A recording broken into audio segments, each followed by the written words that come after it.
തിരുവനന്തപുരം ബാലരാമപുരത്ത് യുവാവിനെ വെട്ടിപ്പരുക്കേൽപ്പിച്ചു. ബാലരാമപുരം സ്വദേശിയായ ശ്രീജിത്തിനാണ് പരിക്കേറ്റത്. ബൈക്കിൽ വരികയായിരുന്ന ശ്രീജിത്തിനെ ഓട്ടോറിക്ഷ ഇടിപ്പിച്ച് വീഴ്ത്തിയ ശേഷമായിരുന്നു അക്രമം. ശ്രീജിത്തിന്റെ കയ്യിലും കാലിലും വെട്ടേറ്റിട്ടുണ്ട് എന്നാണ് മനസ്സിലാക്കുന്നത്. ഉമേഷ് ബാലകൃഷ്ണനുണ്ട് വിശദാംശങ്ങളുമായി തിരുവനന്തപുരത്ത് നിന്ന്. ഉമേഷ്, എന്താണ് ഈ സംഭവത്തിന് പിന്നിൽ? ഈ അക്രമം നടത്തിയ വ്യക്തിയെയും മനസ്സിലാക്കിയിട്ടുണ്ടല്ലോ പോലീസ്. എന്താണ് വൈരാഗ്യത്തിന് കാരണം? ഗോകുൽ, എന്താണ് ഈ അക്രമത്തിന് പിന്നിലെന്നുള്ള കാര്യത്തിൽ ഇപ്പോഴും വ്യക്തതയില്ല. രാത്രി 9:30 കൂടിയാണ് ഈ അക്രമം നടന്നത്.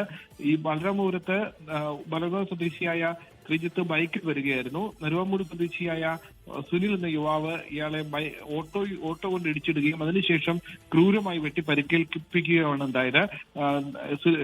പരിക്കേറ്റ ശ്രീജിത്തിന്റെ കൈകൾക്കും കാലിനും വയറിനും വെട്ടേറ്റിട്ടുണ്ട്. തിരുവനന്തപുരം മെഡിക്കൽ കോളേജ് ആശുപത്രിയിലേക്ക് ശ്രീജിത്തിനെ മാറ്റിയിട്ടുണ്ട്.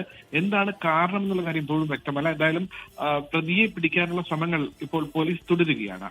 ഗോകുൽ, ശരി. ഉമേഷ് ബാലകൃഷ്ണനാണ് വിശദാംശങ്ങൾ നൽകിയത്. തിരുവനന്തപുരം ബാലരാമപുരത്താണ് ബൈക്കിൽ സഞ്ചരിച്ച യുവാവിനെ ഓട്ടോറിക്ഷ ഇടിപ്പിച്ച് വീഴ്ത്തിയ ശേഷം ക്രൂരമായി വെട്ടിപ്പരുക്കേൽപ്പിച്ചത്. ലോകത്തെവിടെയായാലും ഏത് സമയത്തും 24 വാർത്തകളും ഓഗ്മെന്റഡ് റിയാലിറ്റി പാക്കേജുകളും എക്സ്പ്ലെയിനറുകളും വിശദമായി കാണാൻ ഞങ്ങളുടെ യൂട്യൂബ് ചാനൽ നിങ്ങൾക്ക് സബ്സ്ക്രൈബ് ചെയ്യാം.